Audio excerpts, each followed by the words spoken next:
Hey, hey, hey, everyone. Anthony Fantano here, internet's busiest music nerd. Hope you're doing well. And it's time for the weekly track Roundup, where I go over what I felt were the best and the worst tracks of the week. Ha ha ha. Yeah, that's what we do every week. Of course, before we get into this, I have to say that our melon shirt is still available on our support page on the website. Just a bunch of picture of melons there. You know, no pictures of me or anything. No pictures of my face featured on this shirt at all. It's just a bunch of melons. Or if there is a picture of me on here, I'm yet to spot it.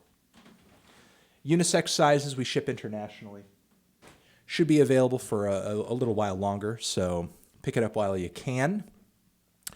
And, of course, down in the description box are our Amazon and Turntable Lab associate links. The good people over at Turntable Lab, you hit up their website. They have colorful vinyl pressings of records that I have reviewed on my channel, as well as record players and audio equipment, speakers, that sort of thing for your budding record collector friend or audiophile or you. Treat yourself, because when you use that link, you pick up something from them, we get kickback from it.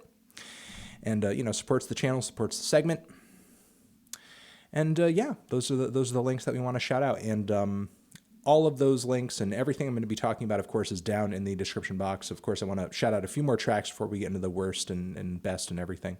DeMarco and Shamir, their Beat Happening covers that I talked about in my Record Store Day video, those are out and streamable. And that is linked down there in the description box, along with this cool little Ghoul and Ill Bill split single. Never thought I'd see these two worlds colliding. That's linked down there below. Shout out to Ill Bill and Ghoul. Doing some hardcore hip hop and doing some thrash on the same split single. That's nice. And let's get into the tracks that I thought were the worst tracks of the week. All right. She and Him. He gives his love to me. She gives all her love to me. He gives all his love to me. Sorry about that. I'm a little tired, so I'm sorry if I mess up a few words here and there. So, easily one of my least favorite She and Him tracks that I've heard in a long time. For the most part, I've been kind of tolerant of She and Him's nostalgia factor for a long time. It's really been kind of one of the more quaint and endearing aspects of their music. I mean, I found kind of the chord progression and the songwriting to be just a little too cutesy and generic, and Zoe Deschanel's vocals to sound kind of foghorn-ish, a bit of a turnoff for me.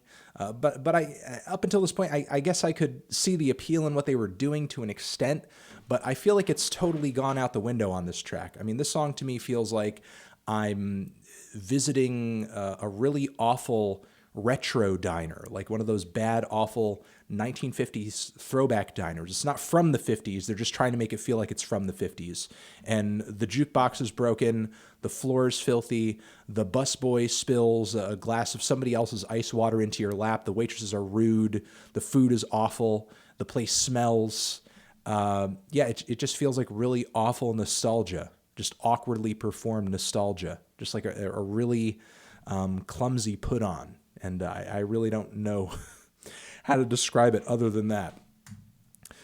Mason Ramsey, Yodel Boy, has a new single out. I was hoping that there would actually be some yodeling on here. This would be a bit of a celebration of country's rustic history, but instead the song here, while it does have some nice organic and acoustic elements to it, just kind of sounds like your average Nashville pop country songwriting, project.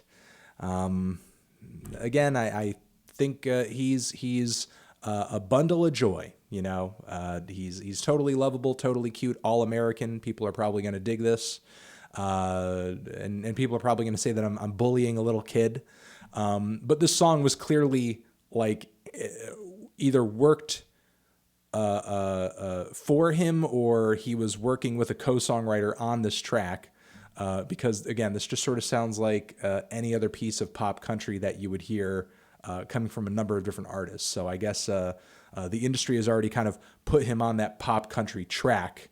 And, the kid's got a good voice. He's got a good voice. He doesn't sound bad, and he's probably only going to get better as a singer as the years go on. So, maybe they'll actually put the investment in him and he'll have a long, healthy career. But it seems like he's not going to do much to kind of vary outside of the norm with what's going on in country currently. So Whatever.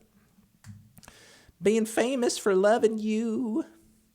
And these two new Kanye tracks, of course, Ye versus the People and Lift Yourself Master, or rather just Lift Yourself. This is the master of Lift Yourself. I will say Lift Yourself is the better of the two tracks because at least that song knows it's full of shit. Beat's good. Love the way that the samples are chopped up. Groove is fun. And I could not help but laugh once Kanye drops at the very end and goes, scoop diddy whoop, whoop diddy scoop poop poop. Scoop diddy poopity whoopity whoopity scoopity toopity toop poop poop. This is, I mean, honestly, one of his sickest verses. But then we have this other track featuring T.I., Ye versus the People, where Kanye is essentially trying to go into detail of his reasoning and the drama surrounding his endorsement of Trump and MAGA and wearing the MAGA hat on Twitter this past week, which I've already spoken about online, saying that to me it just sort of seems like a ploy to get more attention on himself, to promote his music, to get people talking about him, because for Kanye, several things are true. He thinks all publicity is good publicity. He thinks that anybody who's a genius is crazy, or that all geniuses are crazy, so that if people are not understanding you, or if people are going against you, or if people are angry with you, or just like not getting where you're coming from, then you must be on to something, which might not necessarily be the case. I mean, Kanye even acknowledges his will to go against the grain, his almost need to go against the grain in this track, which I very much see as being a part of his attraction to this whole thing, to this whole Trump endorsement. And I don't think Kanye is that deep into Republican politics or anything. I mean, he said on numerous occasions on Twitter, I haven't even done enough research to know if I'm Republican or blah, blah, blah, blah, blah. And I also love Hillary too. And hey, this is just about love. And I don't agree with Trump on everything, but you can't stop me from loving him. We have dragon energy. But anyway, I fuck with the concept of this track. And maybe at the end of the day, maybe Kanye in his own twisted way is well-intentioned here. Maybe Kanye is trying to bring about some kind of wave of togetherness and cutting through all the partisan anger and frustration and so on and so forth. Maybe that's his attempt. Maybe that's what he's trying to do here. And if that's his goal, I guess I wish him all the best. Good luck.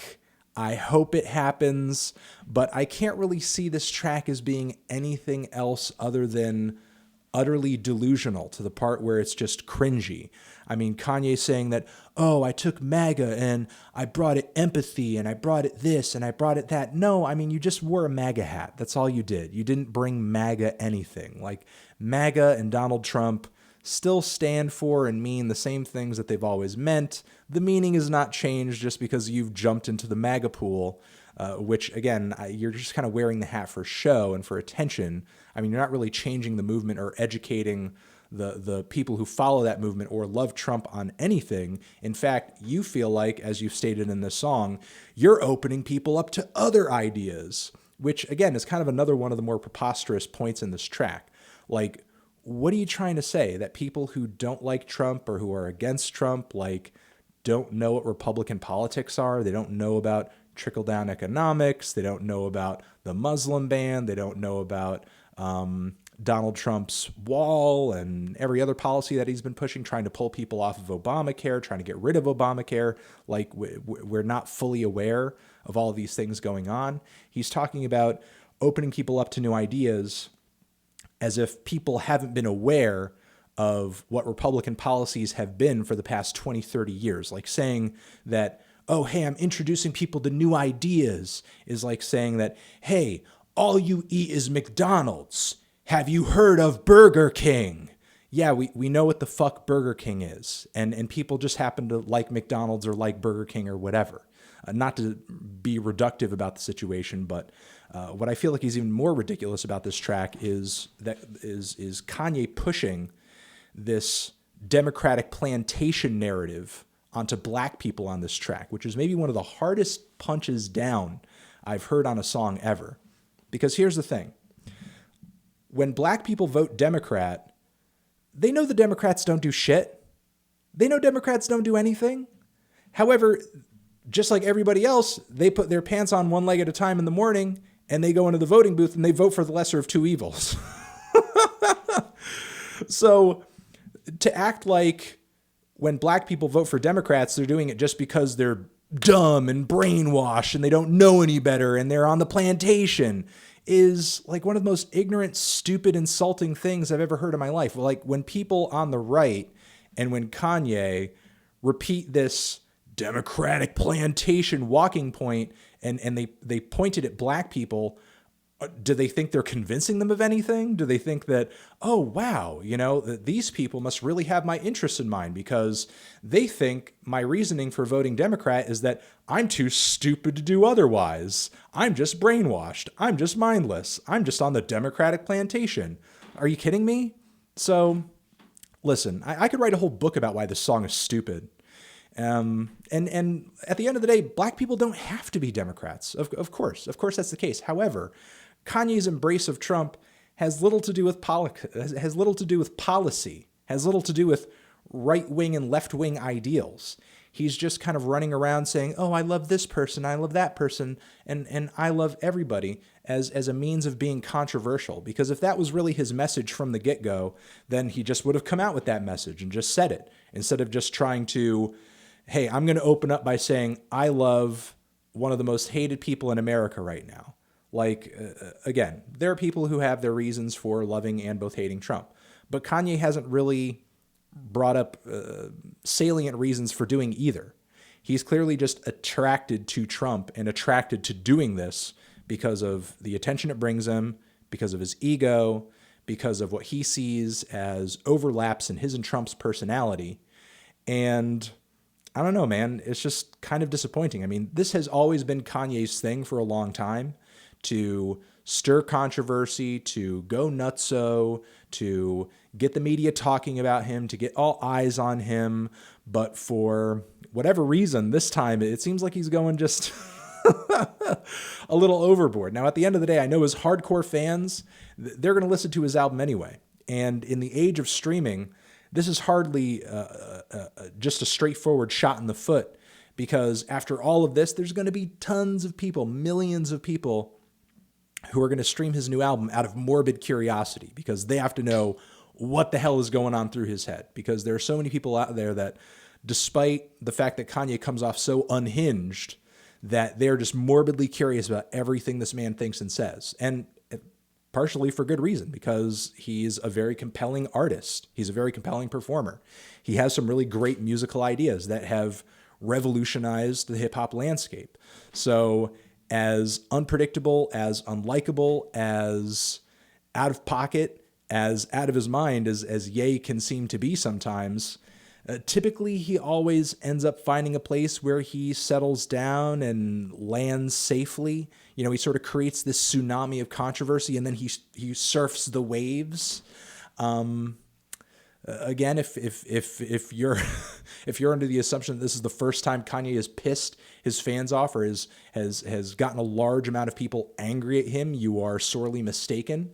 I cannot say at this point how I think this is going to pan out, especially after hearing how awful this track is, as well-intentioned as it may be. Because, hey, who knows? Maybe there's more songs exactly like this coming down the pipe. Maybe he already has a ballad in the works with John Legend, and Kanye brings all the Trump bars, and John Legend brings all the Hillary bars, and I of course just lose my fucking lunch, whatever I've just eaten, before the song is even done. So, yeah, those are my thoughts on this track for the most part. Let's just move on because I've spoken enough on it. Let's get into the tracks that I thought were okay, kind of meh, but certainly worth shouting out. Not blown me away, but not bad either. You guys might dig them a little bit more than me. The Internet has a new track out featuring a lot of different people. The song over here is titled Roll Burbank. Funk has one of the sweetest and slickest bass lines I've heard in a while. Like a lot of Internet tracks, I'll say that the vocals and kind of the washy, somewhat trippy production on the song feel a little awkward at some points. However, I do think it is one of their better tracks. And as again, I'll say awkward as some of the internet's earlier music was, this was easily one of their more slick and I guess a more properly assembled track. So it does have me pretty excited. So moving on from there, Stephen Malkmus and the Jicks have a new track out, new album on the way as well. And this song is, bit of a rootsy, lo-fi, rough folk track with Kim Gordon, of all people, on guest vocals. The song is titled Refuse. And moving on from there, Snail Mail has this record Lush coming out very soon. It's a bit of a lo-fi, kind of a messy indie garage pop tune with some rough guitars and some pretty fun lead vocals. The track is titled Heatwave, and it's got an incredibly hilarious hockey-themed music video attached to it that I thought was really great. Moving on from there, DeMarco has a new cut out with Melanie, Faye, Eternally 12. It's a nice little guitar jam with some good grooves, some good trippy bro yacht rock grooves. I hate the yacht rock tag when people talk about DeMarco, but there was something about this track that felt like a little bit of an adult-oriented rock kind of funk throwback that I thought was pretty sweet. Little Phag over here with Cupcakke, Iced Out Dick, and Dr. Woke on this track as well. One of the more, I don't know, I guess kind of fun trap rap tracks that I've heard in a while. Although, it's not any kind of super hard or aggressive song or anything like that. It's about having an iced out dick. And obviously there's a queer factor here, and there's quite a bit of hilarious, bombastic lyrics on this thing about stealing your man because he's in the closet and so on and so forth, and he's attracted to Little Phag. It's pretty entertaining. I dug it. And, of course, Cupcakke's on the track, and she kills it because she kills it every time. Moving on from there, Trouble in Paradise is a new song from Girl Talk, and Erick the Architect of Flatbush Zombies fame. And this is just the collaboration that I never knew I needed, never knew I wanted. Although I know I have wanted to hear more from Girl Talk, and I hope that he comes through with like some kind of project or EP in the near future where he features a lot of different rappers, because this one came together really well. And, it was a total banger. I wouldn't say songwriting-wise it was like the catchiest or the most memorable, but it had a nice attitude to it. You know what I mean? Like, it wasn't blowing away anything that I was loving off of that Freeway EP that came out a while back, but, dude, I want this to happen. Just come out with more shit.